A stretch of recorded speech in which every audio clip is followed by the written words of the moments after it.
जय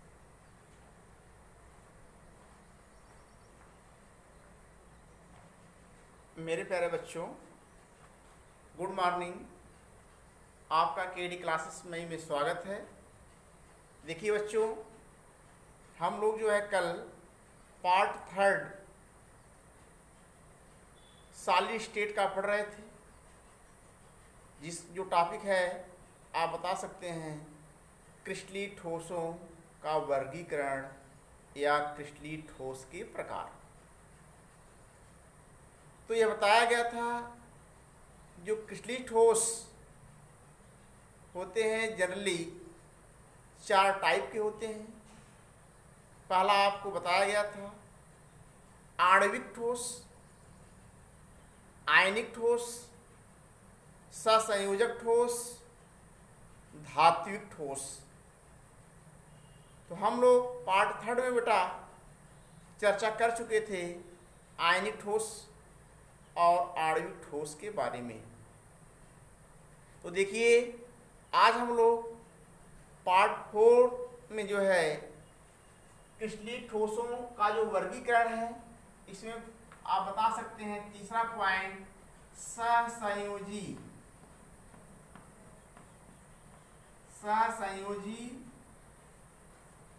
ठोस। सहसंयोजी ठोस, जो सहसंयोजी ठोस होता है इसे हम आप लोग बेटा नेटवर्क सॉलिड भी कहते हैं। क्या? नेटवर्क सॉलिड, या करके आप इसको लिख सकते हो नेटवर्क ठोस। तो नेटवर्क ठोस को आप कह सकते हो बेटा या करके जालक ठोस। क्या कहेंगे? जालक ठोस।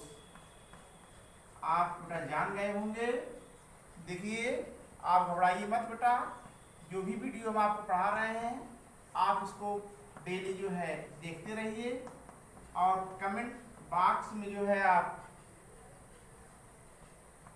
अगर कोई दिक्कत होती है तो उसको लिखते रहिए, जिससे आपको जो है प्रॉब्लम सॉल्व हो सके। ये मत घबराइए, आपका सिलेबस जितना है वह दिसंबर मास के पहले ही हम उसको जो है पूरा करने का प्रयास करेंगे। तो टेंशन लेने की कोई आवश्यकता नहीं बेटा। तो सहसंयोजी ठोस या नेटवर्क ठोस या जालक ठोस। तो देखिए आपको नाम से ही पता चल गया होगा सहसंयोजी। सहसंयोजी को आप बेटा कहते हो कोवैलेंट। इसको कह सकते हो कोवैलेंट सॉलिड। इसे क्या कहेंगे? Covalent solid. आर करके आप इसको कह सकते हैं नेटवर्क सॉलिड। नेटवर्क सॉलिड, जो नेटवर्क सॉलिड्स है या कोवैलेंट सॉलिड्स है, इसी को हम आप लोग कह सकते हैं सहसंयोजक ठोस अर्थात नेटवर्क या जालक ठोस। देखो बेटा, जो सहसंयोजी में आप ये देखेंगे जो भी परमाणु होते हैं, परमाणुओं के बीच एक बंध हो सकता है, 2 बंध हो सकते हैं, 3 बंध हो सकते हैं। तो कहने का मतलब यह है कि 2 परमाणुओं के मध्य इलेक्ट्रॉनों की क्या होती है, जब बराबर साझेदारी होती है तो वे साझेदारी करके अपना अष्टक क्या करते हैं, पूरा कर लेते हैं। इसलिए हम आप लोग यह कह सकते हैं कि सहसंयोजी ठोस अवयवी कणों के मध्य सहसंयोजी बंध पा जाता है। कहने का मतलब यह है कि जो सहसंयोजी ठोस होते हैं इनके परमाणुओं के मध्य सहसंयोजी बंध पा जाता है। और जो सहसंयोजी बंध होते हैं वह 1 भी हो सकता है, 2 भी हो सकता है और 3 भी हो सकता है। जैसे आप यहाँ कह सकते हैं अगर 2 परमाणुओं के मध्य क्या होगा, 1 इलेक्ट्रॉन की साझेदारी होगी तो वहां पर एकल बंध बनेगा। 2 परमाणुओं के मध्य 2 इलेक्ट्रॉन की साझेदारी होगी तो वहां पर द्विबंध बनेगा। और 2 परमाणुओं के मध्य 3 इलेक्ट्रॉन की साझेदारी होगी तो वहां पर क्या बनेगा, त्रिकबंध। आप यहाँ इसको कह सकते हो त्रिकबंध, ठीक। इसको कह सकते हो बेटा एकल बंध और इसको कह सकते हो द्विबंध। क्या कह सकते हो? द्विबंध। तो आप यहाँ समझ गए होंगे सहसंयोजी का मतलब यही होगा कि सहसंयोजी ठोस वे ठोस हैं या इन ठोसों में अवयवी कणों के मध्य सहसंयोजी बंध पाया जाता है। तो आप उसको कह सकते हो बेटा सहसंयोजी जालक भी कह सकते हो, अर्थात नेटवर्क ठोस भी कह सकते हो, नेटवर्क ठोस भी कह सकते हो। और जो नेटवर्क ठोस होता है इसका एग्जाम्पल्स आप देख सकते हो बेटा, हीरा हो गया और ग्रेफाइट भी हो गया। अगला आप बता सकते हैं सिलिकॉन कार्बाइड। तो सिलिकॉन कार्बाइड, हीरा, और अगला आप बता सकते हैं ग्रेफाइट। तो इसका एग्जाम्पल्स आप यही देंगे, हीरा, सिलिकॉन,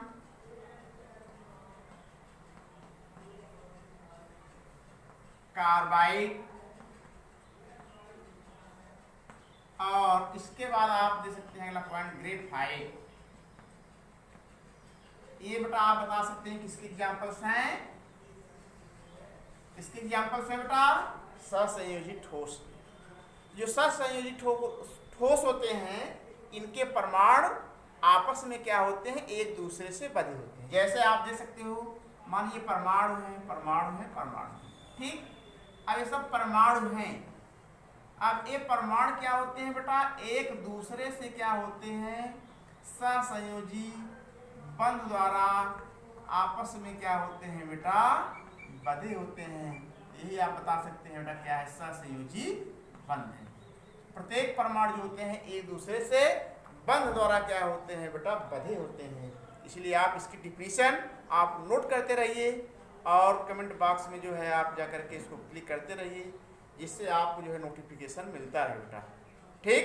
तो आप यहाँ कह सकते हो सहसंयोजी ठोसों में अवयवी कणों के मध्य सहसंयोजी बंध पाया जाता है। और वे जो सहसंयोजी बंध होते हैं, एकल बंध भी हो सकता है, द्विबंध भी हो सकता है और त्रिबंध भी हो सकता है। इसे ट्रिपल बॉन्ड, सिंगल बॉन्ड और डबल बॉन्ड कहते हैं, ठीक। अब इसके आप बेटा देख सकते हैं कैरेक्टर्स। क्या देखेंगे, कैरेक्टर्स मतलब लक्षण। सहसंयोजी ठोसों के लक्षण क्या हैं।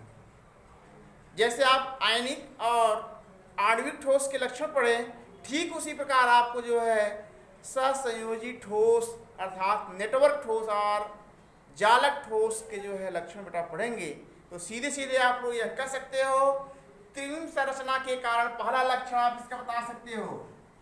त्रिविम संरचना के कारण, त्रिविम संरचना के कारण इनका गलनांक और क्वथनांक बेटा आप बता सकते हैं उच्च होता है। गलनांक और क्वथनांक आपको कल बताया गया था कि वह ताप जिस पर कोई ठोस द्रव में बदल जाता है वह उसका गलनांक कहलाता है, और जिस ताप पर कोई द्रव क्या होता है बेटा उबलने लगता है वह उसको क्या कहलाता है, क्वथनांक। इसीलिए हम आप लोग यहाँ कह सकते हैं त्रिविम जालक के कारण जो सहसंयोजी ठोस होते हैं इनका गलनांक क्या होता है बेटा, उच्च होता है, ठीक। अब आप सेकंड पॉइंट बता सकते हैं। देखिए बेटा जो सहसंयोजी ठोस का एग्जांपल्स है जैसे आप बताएंगे, इसके अंदर से हीरा, सिलिकॉन कार्बाइड और ग्रेफाइट है। तो आप यहाँ यह कह सकते हो ये जनरली विद्युत के कुचालक होते हैं। क्या, विद्युत के कुचालक होते हैं। लेकिन हम आप लोग अपवाद स्वरूप यह बता सकते हैं जो ग्रेफाइट होता है, ग्रेफाइट आप क्या बताएंगे, ग्रेफाइट यहाँ बेटा बता सकते हैं विद्युत के क्या होते हैं, सुचालक होते हैं। अब आपको कल भी यह बताया गया था पहले इसके पहले वाले वीडियो में सुचालक क्या होते हैं और कुचालक क्या होते हैं। सुचालक में आपको बताया गया था कि ऐसे पदार्थ जिसमें धारा का प्रवाह सरलता पूर्वक हो जाता है या जिसमें धारा प्रवाहित होती है उसे हम आप लोग क्या कह सकते हैं बेटा, सुचालक कहते हैं। और इसमें धारा का प्रवाह नहीं होता है या धारा नहीं बहती है उसे आप कुचालक कहते हैं। तो आप यहाँ यह कह सकते हैं जो सहसंयोजी ठोस होते हैं इसमें ग्रेफाइट क्या है, विद्युत के सुचालक कहलाते हैं। और आप ये बता सकते हैं अपवाद स्वरूप, ठीक। थर्ड पॉइंट्स आप देखेंगे, इसके आगे आप क्या देखेंगे बेटा, थर्ड पॉइंट्स। तो देखिए थर्ड पॉइंट से मैं आपको यह बताना है जो सहसंयोजी ठोस होते हैं, सहसंयोजी ठोस ये परमाणुविक होते हैं या परमाणु होते हैं। आप यहाँ कह सकते हैं सहसंयोजक ठोसों को परमाणविक ठोस भी कहते हैं। इसीलिए हमने आपको पहले बताया जो सहसंयोजी होते हैं, इसको जो सहसंयोजी ठोस होते हैं ये परमाणु होते हैं, और परमाणु के बीच एक बंध भी हो सकता है, द्विबंध भी हो सकता है, त्रिबंध भी हो सकता है। इसलिए आपको ये बताया जा रहा है सहसंयोजक ठोसों को परमाणविक ठोस कहते हैं। परमाणविक ठोस मतलब परमाणु, तो दो परमाणु के बीच क्या रहेगा, बंद रहेगा। इसलिए हम आप लोग जो है बता सकते हैं। एक बार आप जो है फिर से ध्यानपूर्वक सुन लीजिए सहसंयोजक ठोस के लक्षण। तो सहसंयोजक ठोस के लक्षण में आप बता सकते हैं त्रिविम संरचना के कारण इनका गलनांक उच्च होता है। ये विद्युत के कुचालक होते हैं, लेकिन आप अपवाद स्वरूप बता सकते हैं जो ग्रेफाइट होता है यह क्या होता है बेटा, सुचालक होता है। इसके बाद अगला पॉइंट्स बताएंगे, थर्ड पॉइंट्स में आपको ये बताना है बेटा कि सहसंयोजक ठोसों को परमाणविक ठोस कहते हैं। आपको पहले बताया गया है सहसंयोजी ठोस मतलब परमाणु। तो जो परमाणु होंगे, दो परमाणु, उनके बीच एकल बंध, द्विबंध और त्रिबंध होगा। इसके बाद हम जो है आगे अगला पॉइंट्स पढ़ेंगे जिसका नाम आप बता सकते हैं बेटा धात्विक ठोस। क्या पढ़ेंगे, धात्विक ठोस। धात्विक ठोस का मतलब आप जानेंगे धातु से है बेटा। चौथा पॉइंट क्या पढ़ेंगे, धात्विक ठोस। ठीक, मेटालिक सॉलिड्स को बोल सकते हैं। क्या, मेटालिक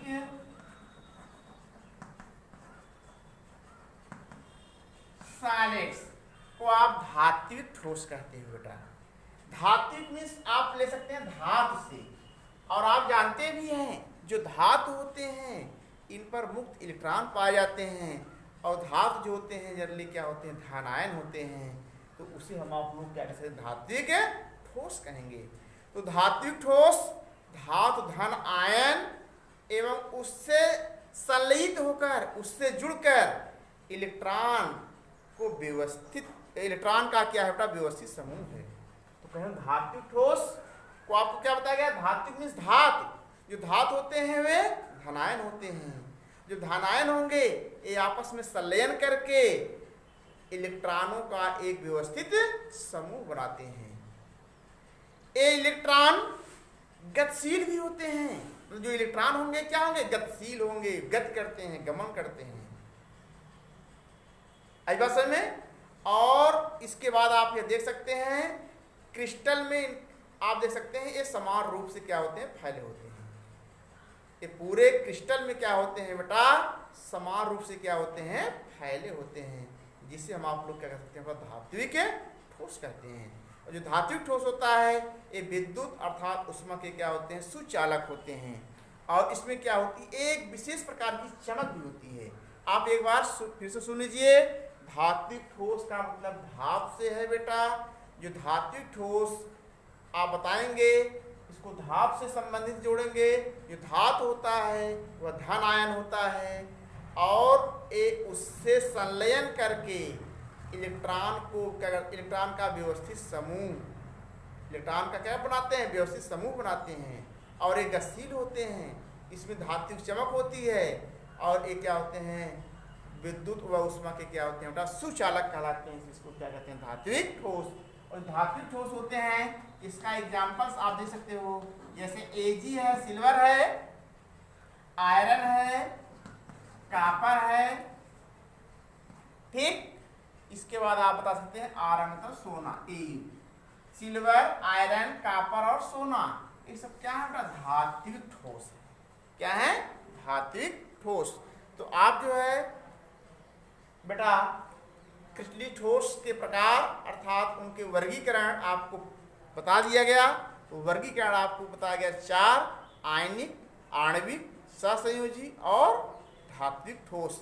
तो आप यह जो है वीडियो जरूर देखिएगा और अपने दोस्तों के साथ शेयर करिए। ज़्यादा से ज़्यादा आप जो है देखने का जो है प्रयास करें। धन्यवाद।